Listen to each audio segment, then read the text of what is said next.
Well, yeah, because it's on Oh that yeah, I hit device. live. Duh. It's We here, okay. y'all. We're here. Good. We're here. I know you guys were patiently waiting for us, and I did an introduction, and it's okay. We're not gonna go through that all over. But welcome. We're talking about childhood trauma. We're gonna get this conversation started. We need to do a quick sound check and say, hey, shouts out to everybody in social media land. Welcome to the Love Healing Room. Again, Yes, welcome. I am Joe Cooper. I'm Bayla Darling. I am Oma. Oh goodness. Okay, so yeah, plucking up, discarding, telling the stories from a place of safety here in the Love Healing Room, from a place of with the intention of bringing healing so that we can live our best, most authentic lives. It doesn't mean that we're going to do it all in an hour, but this is most certainly part of the process is identifying those things that we know imprinted us as traumatic. What do you call it when when you go to war and they come back? PTSD. Yes. Mm. Yes. Yeah. So it's dealing with that particular part. And sometimes we don't even realize it until something either comes up and you remember, what might have happened, as a child. And we didn't go to psychiatry. Psychiatrist. No, actually, I did. We went with my mom. Yeah. So we didn't have that growing up at that time, with it. I don't even think my parents or my mom even thought about that particular thing. But as I matured and got into maybe my 50s, 55, I just started to see things differently and then wanted to release. I just knew that something needed to happen just to make me feel good about me and discuss it with my children if there was any trauma that they might have gone through, because I did not have a playbook. I didn't have anything that I could go by. It was just an instinct of whatever my mom might have did. And then as my children were older, then we could sit and talk. And we get along great, now, but every once in a while, it's just like I still like to go back just to make sure. Right. Ask the question again. Just ask the question, do we need to talk? Is there anything, that's bothering you or hurting you? Because a lot of times you may not be able to talk to a parent. Absolutely. You can have a friend that you can talk to, regarding that, just to get it out. Someone that you trust with the information that you are giving them, because I want to see everybody's story. Just I want to be able to continue to rise above whatever that childhood trauma, was, and not allow it to degrade me, make me feel lower than the low because something, happened as a child or even a teenager. And you can have trauma happen to you at any age, you 30, really 40, 50, yes. Years old with it. But I know a lot of things stem from our childhood. Right. Yeah. Absolutely. Yeah, I can say, growing up with alcoholic parents, I read an article before about how that is traumatic to children. And a lot of times as adults, we think, okay, I'm not hurting anybody but myself. But no, our children, you hurt those around you. Your choices and your decisions, a lot of times, especially your children, you think because you hold it in and don't say anything, like your child doesn't feel that or that energy, and also that negative energy. We've been in situations where you've been in some negative energy and it just kind of makes you cringe, just uncomfortable. It's uncomfortable. So imagine children, just because they don't express it or know how to express it, or they too scared to express it because this negative energy, you might pop off and do anything or whatever, but it affects them And a lot of times, we bring it into our adulthood with us because, like Terry said, you didn't have psychologists, and in our family, stuff just got swept under the rug. Right. You You didn't didn't talk you about didn't it. talk about that stuff, but it affected each me and my siblings. Each one of us got affected in a different way, Mhm, mhm. and none of it benefited us, period. So I'm just grateful today to be sitting in a place of healing, to be able to, and I'm continually healing as more layers are getting peeled back, that I'm able to heal from these things. And this time that we've been having to sit down and really be quiet has really caused me to reflect on a lot of things and to really be accountable and responsible for my spiritual growth and healing and all that kind of stuff. So I'm grateful for that. And I want to be able to help someone else, even if you just need someone to talk to, right? A listening ear, just someone to encourage you and to, like we always say here, to listen and to talk to you from a place of healing and a place of non-judgment. Because we always think we're the only one, that we're alone. No, a lot of us have experienced the same things, maybe a different, stage that you was on or what have you, but still, it was traumatic. Absolutely. For you. Absolutely. Nonetheless. Absolutely. Thank you, ladies, for getting us kicked off. So real quick, because we want to make sure that everyone can hear us. Also, those of you out in social media land, want to let you know that you can call in and be anonymous and share with your voice here in the Love Healing Room by dialing 248-289-5882. That's 248-289-5882. Wow. Yeah. Okay. So first, I learned this in my early 20s when the guy I was dating had to go to one of the 7-step courses for drug abuse. So he had to go like to a AA class, but it was for drugs. And I read the first part of the book that they're given, the 12-step program. And the first step is identifying that you have a problem. It means that you have to be honest.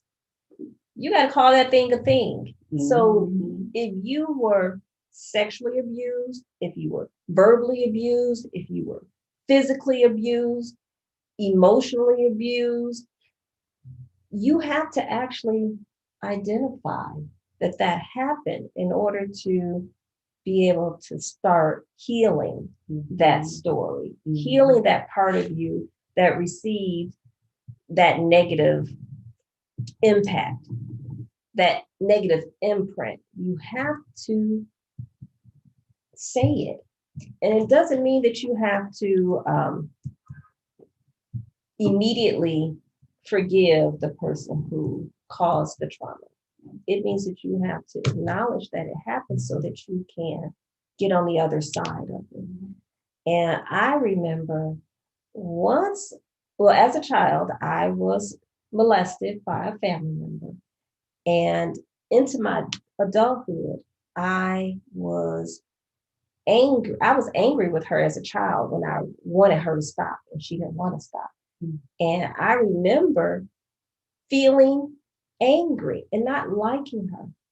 Into my adulthood, I didn't like her. I was mad at her for taking advantage of me and for making me feel like I didn't have a voice to say stop. I didn't have, like there was no respect for what I wanted.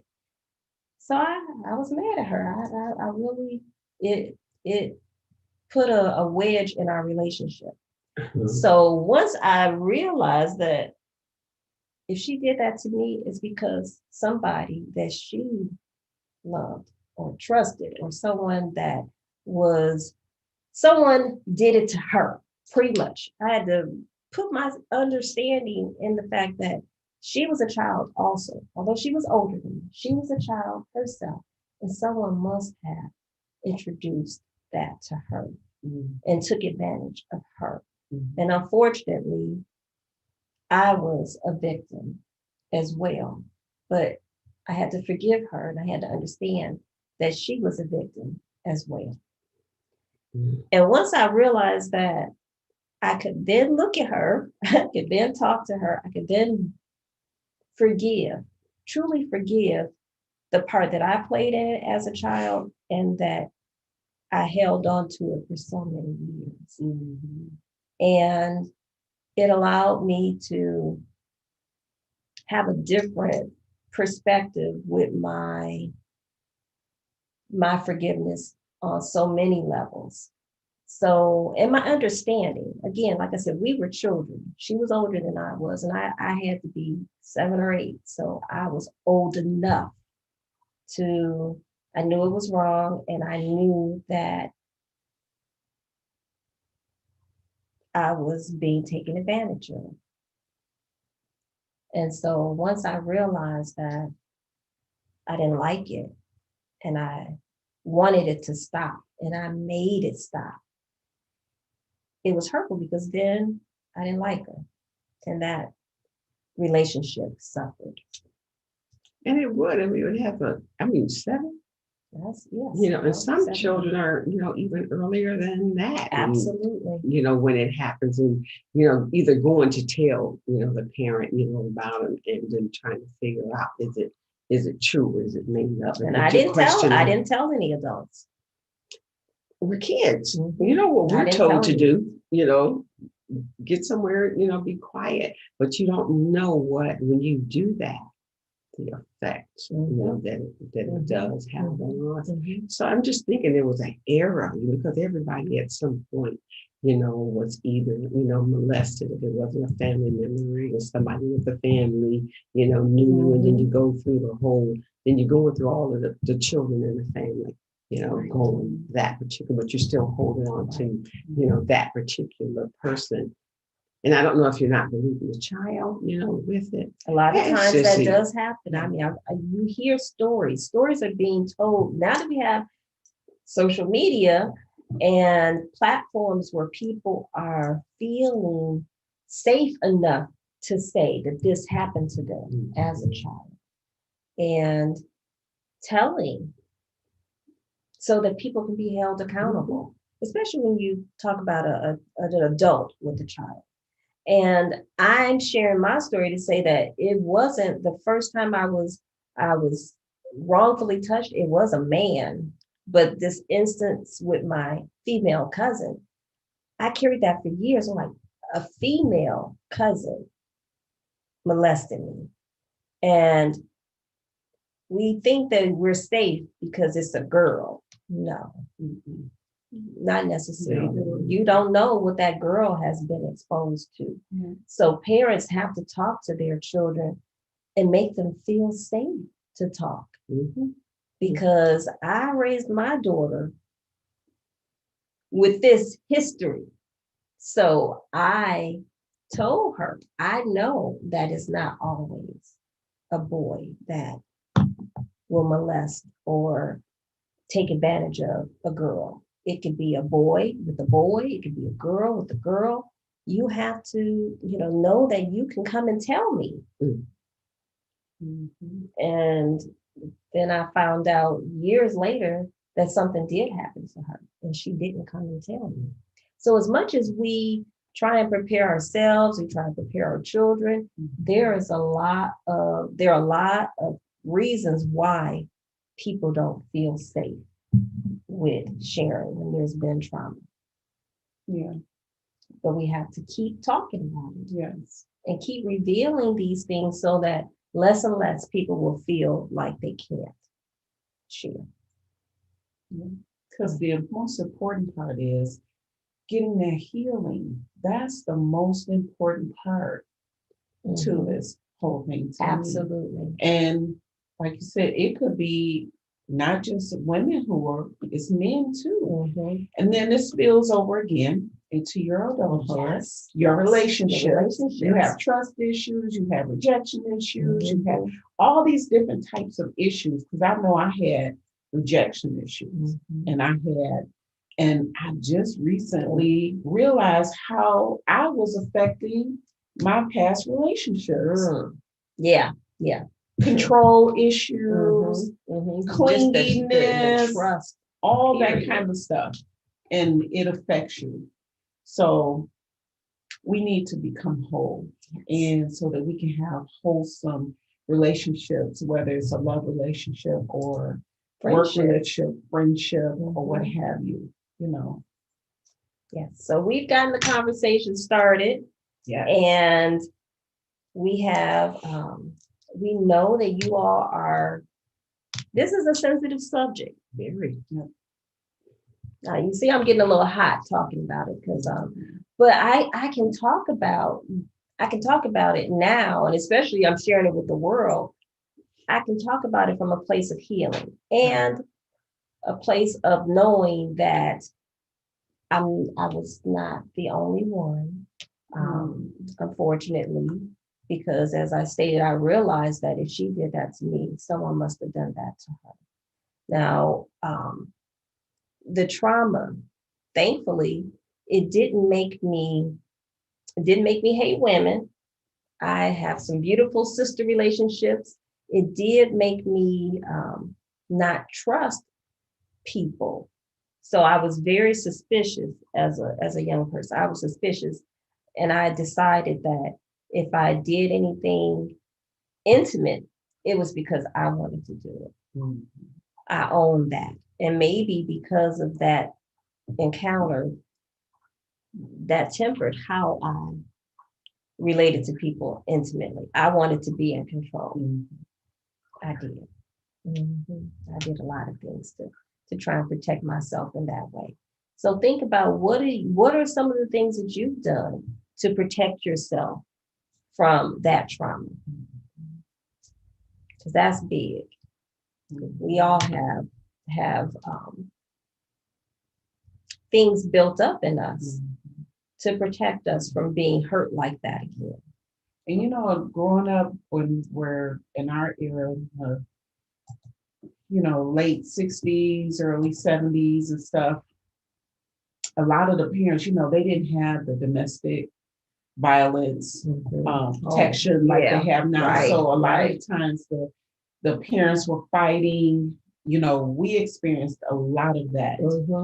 My father fighting my mom, and if the police got called, they just be like, all right, you need to chill out. And then they left. Right. That's true. That's very true. I remember that. But that was traumatic for us as children. And that is traumatic for children, especially if they experience that in their home, and then we will have to get drugged out and go, with our dad in the middle of the night, we would have to go with our dad because then he would, go on his, turnaround trips to Tennessee down to his grandmother's house. But, we're crying, house tore up, they're fighting, my mother in the corner with a black eye. That was traumatic. Those things that we experienced, and it was very common back then.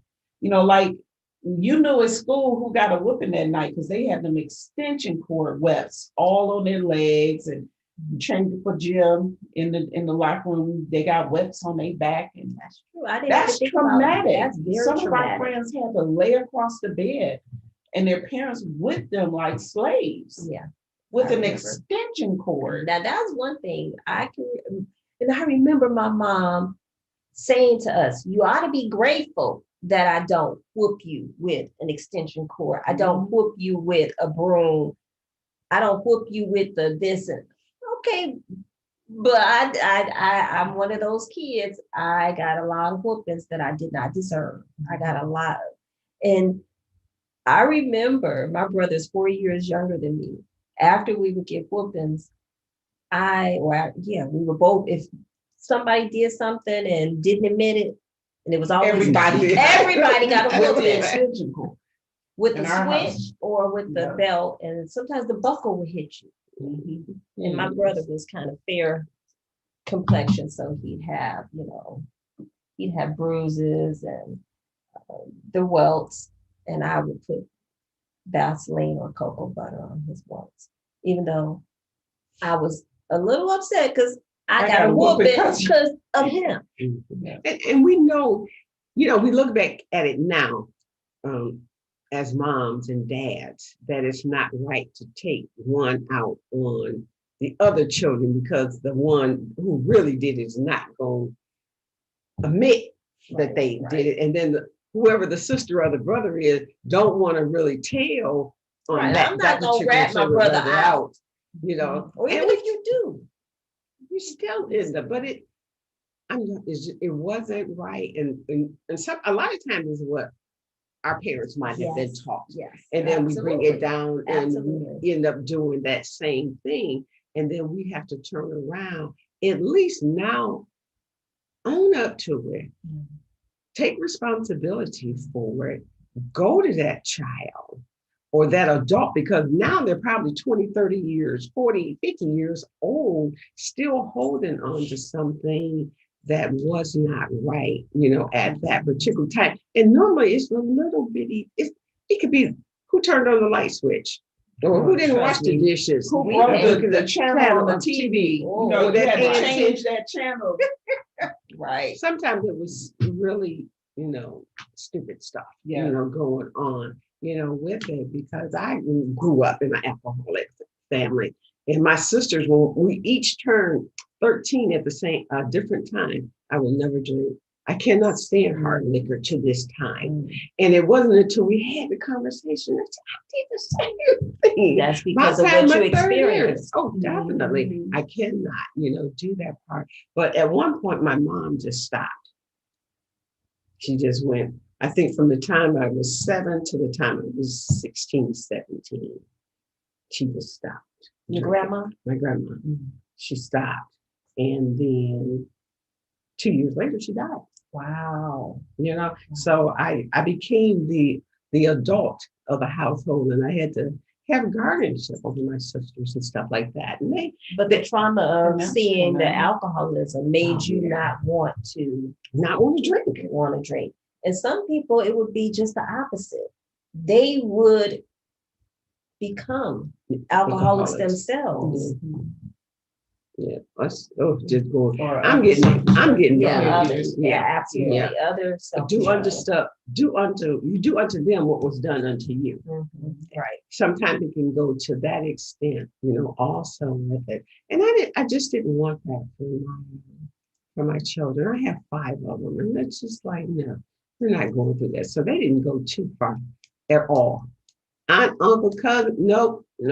Brother, nope. I just didn't. I understand. I was kind of like that with my daughter. She didn't spend the night away from home much with others.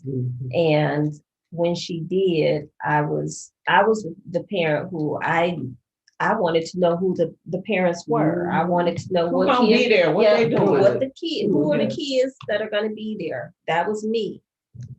And again, it didn't protect her from not getting assaulted. This is why we have to talk about these things. So it's so important for us to talk about it. And I'm grateful that eventually she felt safe in telling me, eventually. But it's just, it's hard. So. And I feel that, a lot of times until we really address these things, that we can, because it's generational.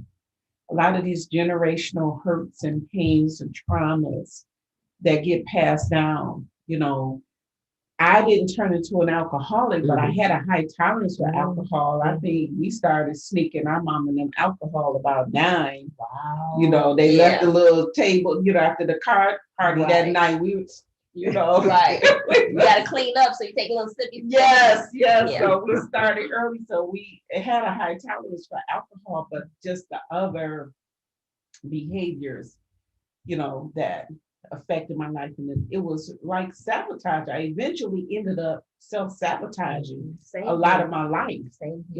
Right. Drink until I couldn't swallow. That was kind of my MO. I'm gonna drink until my body says, don't drink nothing else. I can't take another sip. That could be 6 beers later and 3, 4, 5, 6, 7, 8, 9 shots later. So it's right. Right. So it's stuff like that we don't understand the trauma that we have suffered or endured or experienced. It plays itself out in not so good ways. So we said a lot. Yes. And we are most certainly at the halfway mark.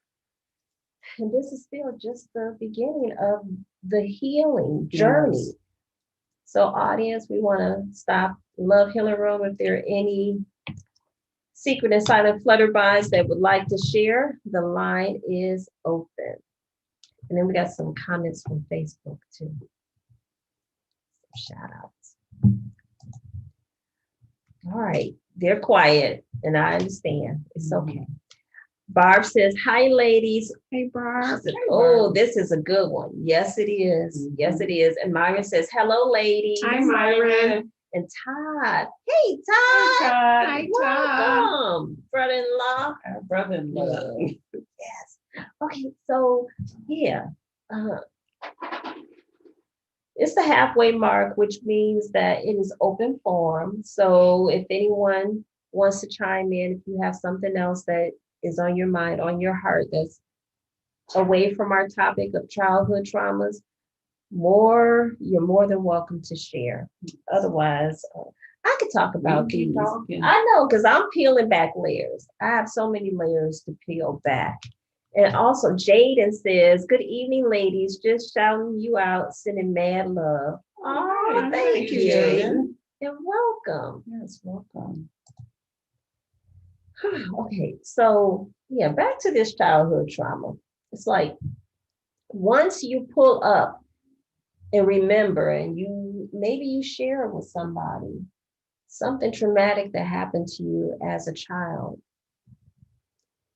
How are you supposed to feel? It's different for everybody. It's different, and it's okay to be emotional. I can remember the first time that I told somebody first time I told my siblings about being molested by a cousin. And I told my brother, and he was like, wow, that's wow. I'm sorry, sister, to hear that. And he was like, one thing I recognize is that I don't know any women who haven't had some type of molestation experience or rape or assault against them.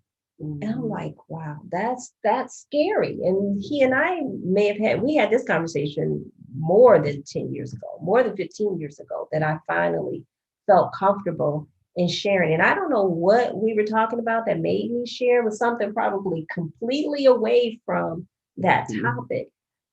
But like I said, by the time I was in my 30s, I finally felt and understood and could forgive. And I don't know, I never talked to her about it. But I think that at some point she recognized that I had forgiven her. And that maybe I think that she was struggling with it up until then too. I'm sure. Because the guilt on both parties. Absolutely. It just continuously leads you down this rabbit hole of self-destruction and hurt and pain, all of these things you're going through within yourself. So that's why I'm glad we're talking about it. And I really hope that we're helping somebody that is getting you to think about, especially if you experience this, any type of trauma. It could be anything, and it's not just in our community. It's across the board. And the stories that you hear Yes. and things that are depicted in movies are so similar. Fact is stranger and more um, devastatingly traumatic than fiction. Right. It's Right. like, ooh, I mean, it's like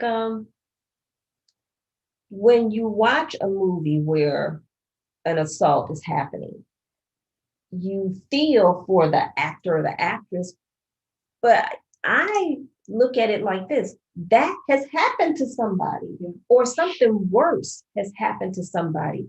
And what is not covered in that movie is the healing that has to take place. I was telling Darla last week, and I watched this crazy movie called Swallow. Yes, I just happened to be flicking. I was working on the computer, but I have a TV on sometimes. And the movie was around this young newlywed couple. The young lady started eating objects. She just eat. I mean, she would eat the top to this pen as long as this is. She would eat this. She'd eat all kinds of objects, and come to find, and she was pregnant. She was in the first trimester of her pregnancy. Fast forward in the story, she was dealing with knowing that she was the product of her mom being raped. Mm. And her husband didn't know that. And it only came up when they forced her to go to therapy, and she shared it with a therapist. Mm. But she was still in denial, saying, I had a great childhood. I had a great family life, I had loving parents, and I had great siblings. But in the story, you started to see that as a child, as a young person, she was not really given attention and love.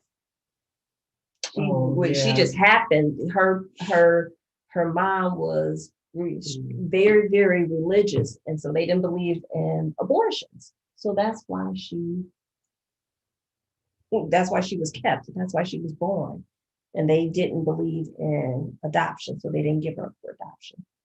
But the trauma that she was dealing with, eating objects, is when she felt in control.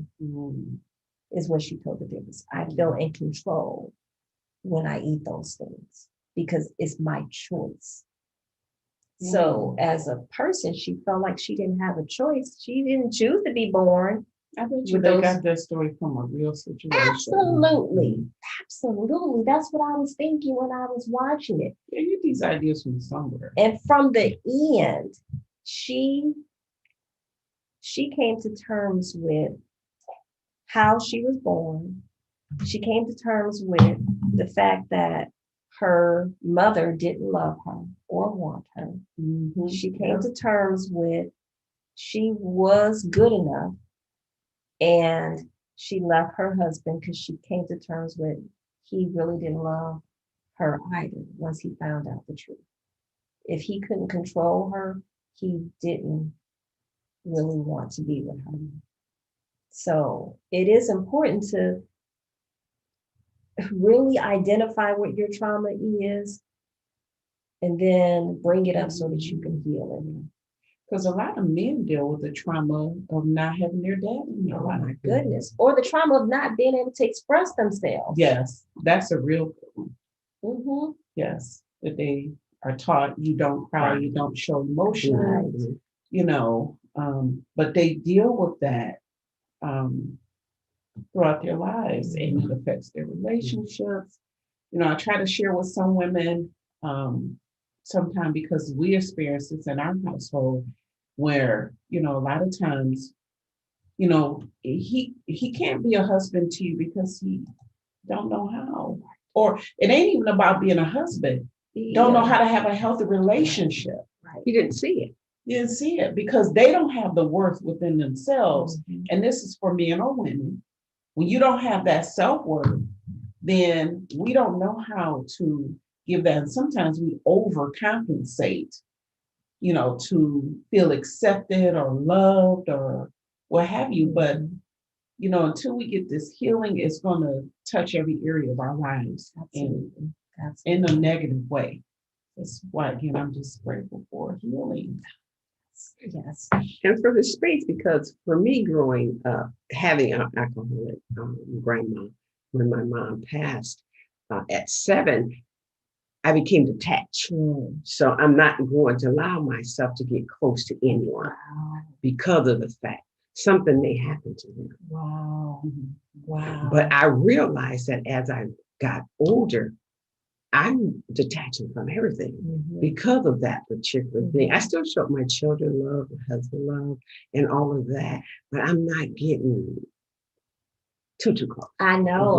Yes, Right. Right. And when I learned that, it was just like, oh, hell no. Because if I do it and the energy of that is in me, then the energy of that is going to be in my siblings and it's going to be in my children. It was like, oh, hell no. Right. See, and especially when we realize that we don't want it to pass on.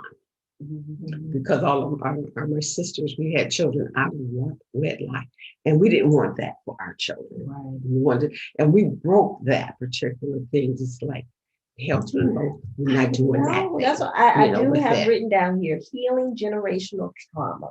Because once you identify what your traumatic event was, or situation, or circumstance, or all of those things. Once you identify that and you start healing, then you can break the cycle. So it doesn't, you know, move into your children and your children's children, your children's children's children. It's like, nope, it's stopping right here. Right here. Right. And that was the thing. I was thankful for my sister because we got together and we were able to say, we see this thing, you know what I'm saying? And my mom didn't raise me. And then her mom didn't raise her. And then the generation before that. Hold up. I'm looking at a pattern here of us not raising our children. And then I end up raising my sister's children. And it was like, hold up. And I tell my children, as you laugh as you want, raise your own damn children.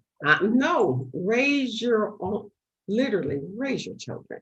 You know, you can do that particular thing. And I can say from that moment on, all of my children have been able to raise. Wow. So you made a declaration to them and for them, for that, you know, for your lineage. Oh, thank you. Okay, so we're going to take a pause. We got a lot of comments and want to check in with our secret and silent flutterbys because, yeah, there's so much that has to be shared around childhood trauma. The line is open. All right, secret and silent flutterbys, double dutch in when you're ready. So we're going to read some comments from Facebook. So first we have to welcome Tess. Hey, Tess. Hey, Tess. And okay, so we have a comment from Jamie. Says, it's one of those scary situations that we are often, unfortunately, conditioned to not speak about. It's hard to deal with something you are keeping a secret or taught we don't speak about. That's right, we're taught to keep it a secret. And he also said, that's why communication and therapy are so needed in our community. We need a lot to heal from. I agree, and you're right. And Barb says, our daughter struggled after being molested. I've never experienced that, so I had to really trust my help from above to help her. She's better now. She wants to help other young girls who have been molested. And as a mother, I've battled for 4 years. Forgiveness is key. Yes. When I saw him again, I didn't kill him. I knew that I had forgiven him. I don't talk about it the same. Showing her how to forgive and teaching her how to use her testimony to help others has been so powerful. It showed me that I still have work to do within myself.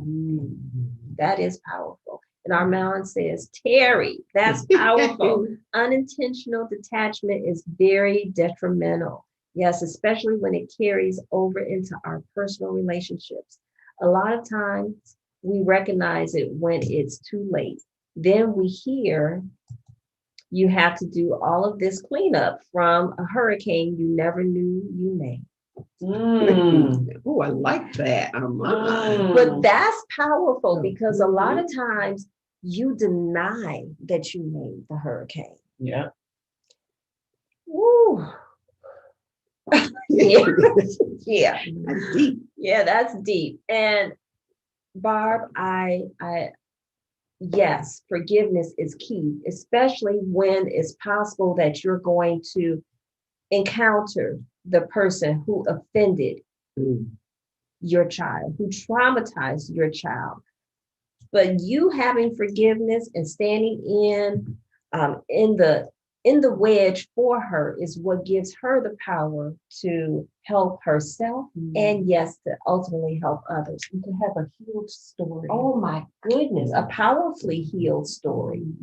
And that's one thing. When my daughter revealed to me the hurt that she experienced, my first question after I got over the shock was, do you want to confront those who offended and hurt you? Do you want me to do something to help you to address them? Because these people are actively still in her life.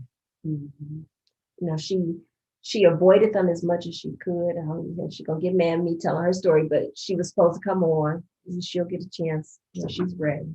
But thankfully, she sought counseling.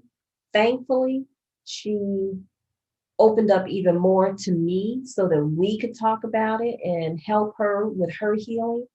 And thankfully, she did have an opportunity to talk to one of those young men. And a lot of the things that she was holding in have been healed. So it has healed her relationships because now, or once I realized what had happened when she shared with me, she also was able to realize and identify that it truly affected all of her relationships up until that point. Mhm. So this is why it's key that we identify those traumas and that we allow the story of healing to take place. Mhm. If you want something different, that's part of the process. It really is. And you deserve healing. You sure do. You deserve to be free from that negativity. It's amazing how it would just play over and over in your Like it just head happened. that you're not worthy of letting it dissolve away. And it doesn't mean that you will forget. No, you're able to use it as a weapon of healing for others and protection for others and further protection for yourself. Wow. Woo wee. I was about to say something. I just can't remember. But really, I was just thinking how that healing is so important. When we become healed, like for me, I can talk about all of this now from a place of healing. Doesn't hurt, doesn't cause me to well up tears and feel any negative emotion about it. If anything, I just really have gratitude for this place of healing. And I want to be able to, like I said before, to help someone else. Absolutely. Absolutely. And to know that change is possible and I'm the proof. Healing is possible and I'm the proof. Amen. Yes, me too. Yes. Me too. Me too. That's the, and a lot of times you'll know when you're healed because when you tell the story, there are no tears. You don't get mad, about it.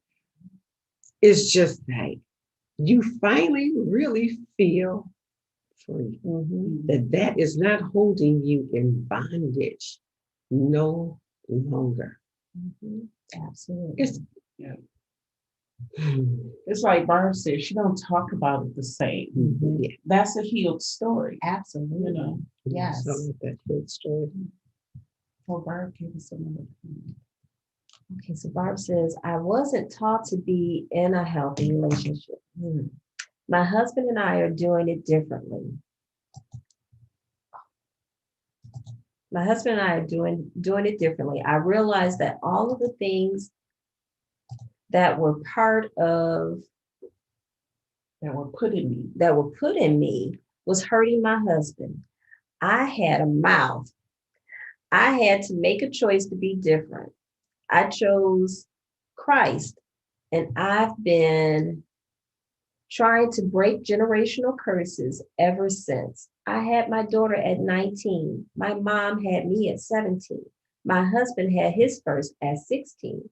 I don't want that to be our kids. I don't put the wrong fighting spirit into our children. I'm not raising kids by myself, and I had to get used to that. All I saw were single mothers. Learning to be married was new for me because I didn't see it. With God, I know that we will break these curses. Yes. Yes. Amen. We will. Amen. Yes. It is done. So So be be it. So be it. Yes, absolutely. And there's so much more loving to learn. I like that. Loving to learn. I mean, so because you recognize that you didn't have examples of that growing up, it doesn't negate the fact that you decided that you can have it. You made a choice. You made a choice. And I too, I recognized that for a long time. I thought it was just inevitable that I was going to be a single mother because that's what I saw. But then I also knew that I didn't want that. I also knew I didn't want that. So I started to focus on what I did want. So that is a clue. We have to focus on what it is we do want and make that our truth. Yes. That's very important. Mm, That's very important it because is. I remember when had to been over 20 years ago, it was before I had Lord led me to back then Eagles Way Full Gospel Ministries. But I remember just really saying something has got to be better than this. I kept saying something has got to be better than this. My life has got to be better than this. This can't be it. And that's when my spiritual journey began as I know it. But all through those years of even being saved, I was still having that trauma inside. All those days on the altar falling out, crying, people laying hands on me, all of that. But I really, really started like in the last year, really diving deep, really facing those ugly things. Really, it don't feel good. Don't know surgery feel good. Right. But if it did not feel good, but I can tell you it was so worth it when I look back now. Man, God is just so good. And I believe that if we have that desire and we set that intention for ourselves, that of course He's going to give us the desires of our heart. Of course, these things are going to come to us. Of course, we're going to attract all the newness and goodness and everything to our lives because, man, I'm just grateful to be healed of trauma. Absolutely. Yeah. And so going back to the childhood, there's a sense of why did that happen to me? And for a long time, I did not like the word why. I did not like the concept of why. And it was because at the time I wasn't ready to face those traumas. So once I realized that I wasn't ready, I gave myself a pass. I did. I gave myself a pass. And it came back when I was ready. And when I was ready, I made a declaration that happiness was the goal, period. And that I deserve to be happy. I deserve to be in a relationship with someone who wanted the same things in a relationship that I wanted. So you can make a declaration Once you recognize your trauma from your childhood and you decide what it is you want, you'll stop focusing on the hurt from the trauma, the things that you didn't get or that left you feeling unworthy. Those things will fall away. They fall Trust me, away. they will. They fall away. They will. And it's like it's so rewarding when you realize that they fall away. But then you can share those things with somebody else to help them to get through that time when they're not ready. They're not ready to really call up the trauma and let it go. So when I share the story of being molested by my cousin, or when I share the story of being raped by an ex-boyfriend, I can share from a place of I've forgiven and I've healed and I am in love with where I am in my life right now. More and more is of my my realizations are coming forward. Layers and layers are. And my thing is, don't put a time limit on that. It is going to be totally different for each and every individual with it. But on the day that you come along and you're able to really love you, you're able to hug you yourself, you're able to be free to even talk about it. There is a freedom that you will, not just freedom, because I'm just finding out what words that I'm using, and I don't want to have dominion over free. I just want to be free in whatever way that it may come. I want and desire for everyone that has gone through childhood trauma to be free of that, so that they can grow, teach to someone else, so that you don't have to have that thing in your head constantly reminding you, of what you did, or you shouldn't have been there. Why did it happen? It's just constantly just nagging, that chatter that's going on, reminding you. And sometimes, and I think, to me, this is just Carrie's point of view, that it's there for you to deal with it and stop avoiding it. Wow. And we don't think of it like that. It's there for you to deal with it and for you to go on in your space and time.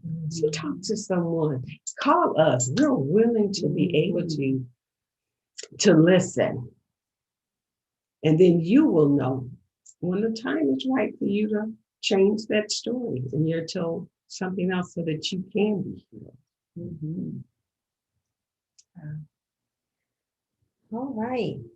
This has been a powerful hour of story sharing and conversation around childhood trauma. This is still, the work does not end with this segment. We are just getting the conversation going. We would love for you to talk to someone close to you, or maybe you want to seek out counseling.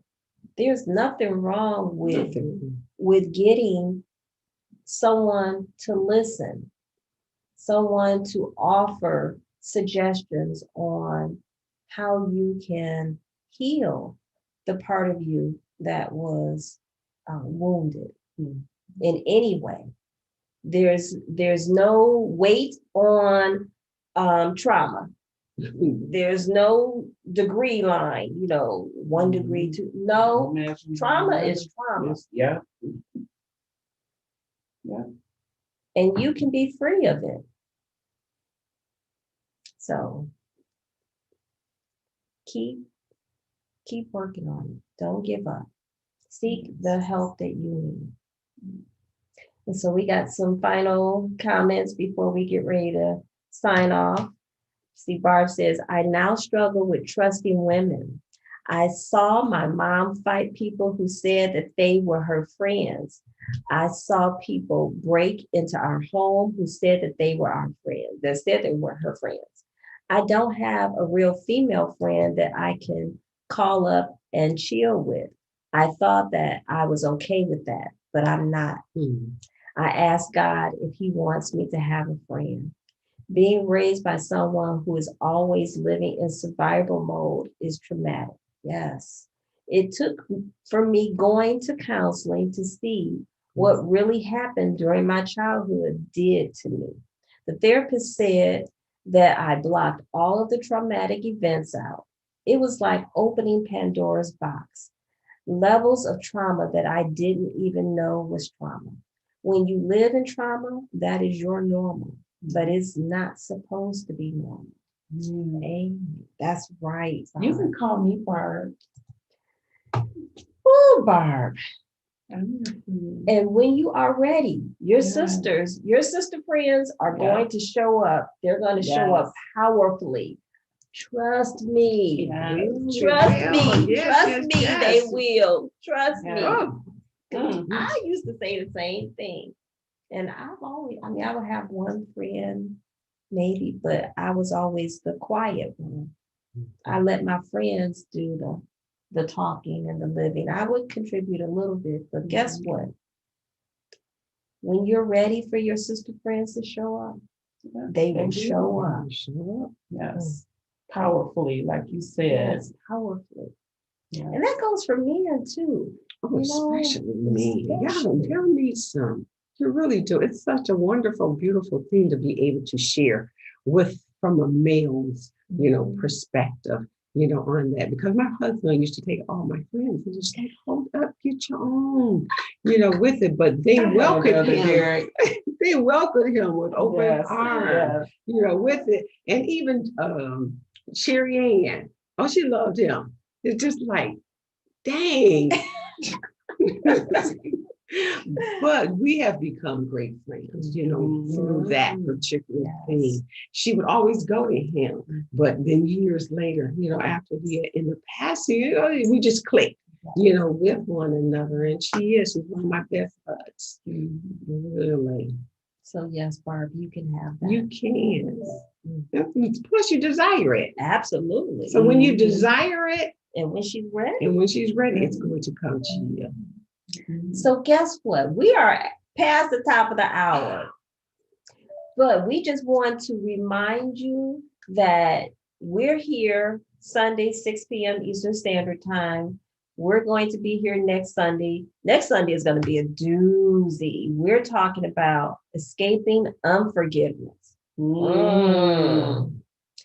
Yeah, coming off of talking about childhood trauma, forgiveness is major, major. So we hope that you're going to be back with us next Sunday, same time, same intention, to be open to give and receive love. And like I said, keep this conversation going. Make sure if you are not following the Love Healing Room on your social media platform, that you find us, because we're there. We would love for you to be a part of our community on a regular. Also, get our merchandise. You see, I'm rocking one of our love new that glow. designs. Yes, Mhm. we have some awesome designs and colors. So go to Etsy, Love Healing Room. Go to Teespring, Love Healing Room. Go to our website, thelovehealingroom.com, and pick up your merch. Wow. It's been awesome spending this hour with you all, talking about the things that have to be talked about, healing the parts that have to be healed. Yes. This is the year of solution, guys. Yes. So any final shares, because we're over, but I want to make sure that you all get a chance to share. Secret and silent flutterbys, is there anything that you want to leave us in closing, as long as my beautiful co-host? No, we've covered a lot. We've said a lot, and this is just something after you think this is over, go back, just think about it. And even look at the tape, again. And there may be something that we might have said that touches your heart, that you will desire to want to go to someone and to seek the help that you, so that you can be healed. Absolutely. All right. So Yeah, it's been awesome. We got a couple comments from Barb before we get ready to go. We'll close out with those. She says, I know it's coming. I pray that I'm ready to embrace real friends. Right. She said, I love that my husband has an awesome group of friends. I love that he has mentors. It's beautiful. And she says, thanks, ladies, for this safe space. Oh, thank you, More than Barb. welcome.